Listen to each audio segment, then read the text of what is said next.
Praise the Lord. धन्यवाद. परमेश्वराची स्तुती असो. बहिणींनो, खास हा व्हिडिओ माझ्या अशा बहिणींसाठी आहे ज्या शोधत आहेत की मी कोणाकडे मन मोकळं करू, कोण मला याच्यातून सोडवेल. कितीही मोठं तुमचं पाप असेल, कितीही मोठी तुमची गलती असेल, तरीही माफ करणारा एक परमेश्वर आहे, जिवंत देव आहे. हे मला आज माझ्या व्हिडिओमधून तुम्हाला सांगायचं आहे. प्रियांनो, काय होतं की नादान वयामध्ये आपण गलत्या करून बसतो आणि मुलींचं विशेष करून काय होतं की त्या खूप मनापासून प्रेम करतात आणि मुली कसं पटकन विश्वास ठेवतात समोरच्यावर. नंतर काय होतं की एक तर घरच्यांच्या विरोधात जाऊन त्या निर्णय घेतात आणि दुसरीकडे पण त्यांना धोका होतो. अशा ठिकाणी अशा वेळी त्यांच्याकडे एकच पर्याय उरलेला असतो, एकतर गलत मार्गाला जायचं, नाही तर दुसरं सुसाईड करून घ्यायचं, आत्महत्या करायची. तर आत्महत्येचे प्रकार आपण बघतो की किती वाढले प्रमाण. तर प्रियांनो, माझ्या अशा बहिणींसाठी मला खास व्हिडिओ बनावासा वाटला, कारण त्यांना असं वाटतं की आपल्याला कोणीच प्रेम करत नाही आणि आपली दखल घेणारा कोणीच नाही. पण मी तुम्हाला सांगते खात्रीने, एक जिवंत देव आहे, ज्याच्याकडे न्याय आहे, ज्याच्याकडे खूप काही प्रेमाने भरलेला तो परमेश्वर आहे आणि आपल्या प्रेमाखातर तो स्वर्ग सोडून धरतीवर आला. त्याचं नाव आहे येशू मसीह. तर गेल्या दिवसामध्ये माझ्या जीवनात असंच खूप नाराजी, निराशा होती, दुःख होतं, शांती नव्हती, आनंद नव्हता, खुशी नव्हती. प्रभूला मी धन्यवाद देते की आज मी तुमच्यासमोर, तुम्हाला दिसत आहे माझ्या चेहऱ्यावरली खुशी, आनंद. तर असं माझ्या मनामध्ये एक तळमळ की जर देवाने आपल्याला वाचवलं तर आपल्याद्वारे अनेक बहिणी अशा वाचवायला पाहिजे. असे प्रकार घडू नये. ज्या निराशेत भरलेल्या बहिणी आहेत त्या एकतर त्यांना जीव दिल्याशिवाय दुसरा पर्याय त्यांच्यासमोर दिसत नाही त्यांना, किंवा त्या एकतर त्या चांगल्या असेल तर जीव देतात आणि दुसऱ्या की वाईट मार्गाला जातात, इकडच्या ना तिकडच्या, अशा होऊन जातं त्यांचं जीवन. तर अशा बहिणींना माझी नम्रतेची विनंती आहे, बहिणींनो, परमेश्वर जिवंत आहे, ज्याने सृष्टी निर्माण केली तो प्रभू तुमच्या माझ्यासाठी ह्या धर्तीवर आला. त्याचं नाव आहे येशू मसीह. आपल्याला ती खुशखबर कोणी सांगितली नसेल आणि सांगितली असेल तर आपण दुर्लक्ष केलं असेल, पण जरूर एक बार पुकारून बघा आणि तुम्हाला परमेश्वर नक्कीच त्याच्यामधून काढेल. कोणतीही दलदलीत फसलेला असाल तुम्ही, तर परमेश्वर तिथून काढणारा तो देव आहे. फक्त गरज आहे विश्वास ठेवायची, तोंडाने कबूल करा की तो जिवंत देव आहे आणि आपल्या तोंडाने बोला त्याच्याशी. जसं आपण एक मैत्रिणीजवळ, आईजवळ मन मोकळे करतो ना, ज्यांना आई नाही त्यांनी काय करायचं, मनाला लागलेल्या गोष्टी कोणाकडे बोलायच्या. आज या धावपळीच्या जीवनामध्ये कोणी आपल्याकडे बोलण्याकडे लक्ष देत नाही. प्रियांनो, खूप बिझी असल्याकारणाने माणसं माणसाशी संवाद करत नाहीत. नात्यामध्ये टाईम द्यायची गरज असते आणि टाईम दिल्यामुळेच आपलं नातं बळकट होत असतं. तर तेच दिसत नाही हल्लीच्या जीवनामध्ये, आहे की नाही. कोणी कोणाला बोलायला टाईम नाही, कोणी कोणाचे प्रॉब्लेम ऐकून घेत नाही. अशी घुसमट होऊन कितीतरी मुलं मुली आत्महत्येचा निर्णय घेतात. तर माझी अशा बहिणींना, मुलांना अशी विनंती आहे की एक आहे खुदा बाप, जो बोलतो ना तो जिवंत देव आहे. ती एक कल्पना नाही आहे, तो खरा आणि जिवंत देव आहे, जो आपल्याला बेहद प्रेम करतो आणि त्याने आपलं प्रेम असं प्रगट केलं की मनुष्य होऊन केवळ मनुष्याच्या स्टेटसमध्येच नाही, तर त्याच्याही खालचे जे दासाची जी भूमिका असते, ते दास झाला आपल्यासाठी. परमेश्वर मनुष्य होऊन दुनियात येऊन क्रूसावर तुमच्या माझ्यासाठी त्याने रक्त सांडवलेला प्रभू आहे.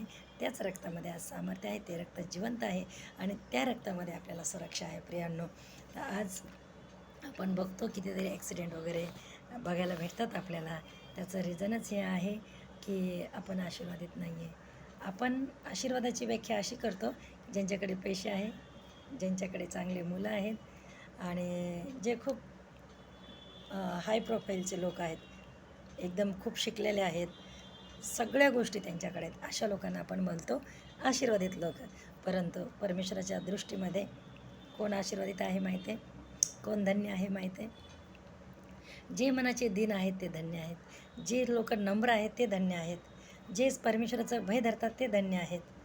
प्रियांनो, तुम्हालाही धन्य व्हायचं आहे का? तुम्हालाही आशीर्वादित व्हायचं आहे का?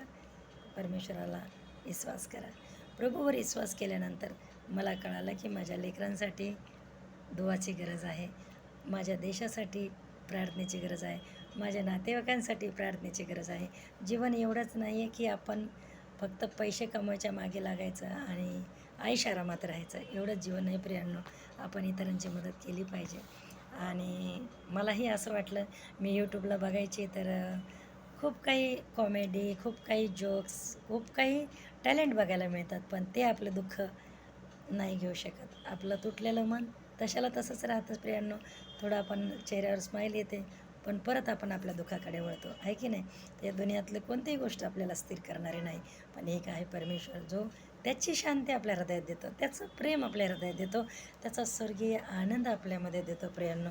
आणि आपल्याला असं वाटतं की मी आझाद झाले या दुष्ट बंधनातून.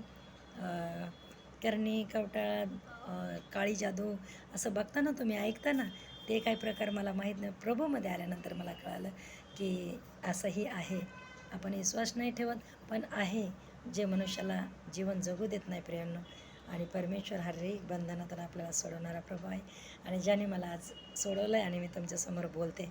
माझी एक इच्छा होती आणि की मला जे देवाने माझ्या जीवनात जे कार्य केलं आहे ते मी लोकांना सांगावं. मी खूप खूप नाजूक, खूप रडणारी, खूप लवकर पटकन निराश होणारी अशी मुलगी होते, बाई होते. परमेश्वराने मला वयाच्या 25व्या वर्षापासून मी प्रभूमध्ये आहे.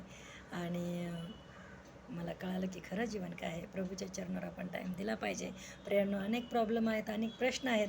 हर एक प्रश्न पैशानेच सुटतात असे नाही. आपण प्रभूच्या चरणावर प्रार्थना केली पाहिजे. कित्येक परिवारामध्ये ना लोक खूप चांगले जीवन जगतात, पण त्यांच्या जीवनात प्रार्थना नाही बघा. म्हणून आपल्याला बघायला भेटते ॲक्सिडेंट और हर एक जी बुराई होते, जी दुष्टाई होती, ते याच्यामुळेच होते की आपण दरवाजा ओपन ठेवलेला आहे दुष्टासाठी, सैतानासाठी. आपण परमेश्वराला पुकारत नाही. प्रभूलाच आपण दुश्मन समजून बसतो आणि आपल्या जीवनात वाईट करणारा दुसराच असतो. तर प्रियांनो, परमेश्वर दयाळू आहे, अति करुणामय परमेश्वर आहे, मंदकृत प्रभू आहे, ज्याला पटकन राग येत नाही. तुम्ही बघितलं का, काही चोरी केली लगेच त्याचा नाश झाला, किंवा एखाद्याने एखाद्याची हत्या केली लगेच त्याला शिक्षा झाली? बघितलं का तुम्ही? नाही प्रियांनो, त्याच्याजवळ धीर आहे. परमेश्वर आपल्याला सुधारण्याचा मोका देत असतो, मात्र आपल्या कर्माप्रमाणे त्याला आपल्याला फळ द्यावं लागतं. त्यामुळे आपले कर्म चांगले ठेवूया, परमेश्वराला पुकारूया प्रभूमध्ये. हालेलुया. धन्यवाद करते मी. मी असं बघायची यूट्यूबला व्यर्थ गोष्टी, असं वाटायचं की काय चाललं आहे. अजून एक सांगायची गोष्ट म्हणजे, काही लोकांना असं वाटतं की स्वर्ग नाही आहे. इथेच स्वर्ग आहे, धर्तीवरच स्वर्ग आहे. जे इथला ऐशाराम, इथला पैसा, प्रॉपर्टी, प्रतिष्ठा, याच्यामध्ये लोक आंधळे झालेले आहेत. त्यांना खरं जीवन काही माहीतच नाही. खरं जीवन, खरा मार्ग, खरं सत्य काही माहीत नाही. तर येशू ख्रिस्ताने सांगितलं की मी मार्ग, सत्य, जीवन आहे. आणि तो मला मार्ग भेटला प्रियांनो, मला जीवन भेटलं. आणि तुम्हाला एक गोष्ट सांगायची, प्रभूशिवाय कोणी स्वर्गात प्रवेश करू शकत नाही.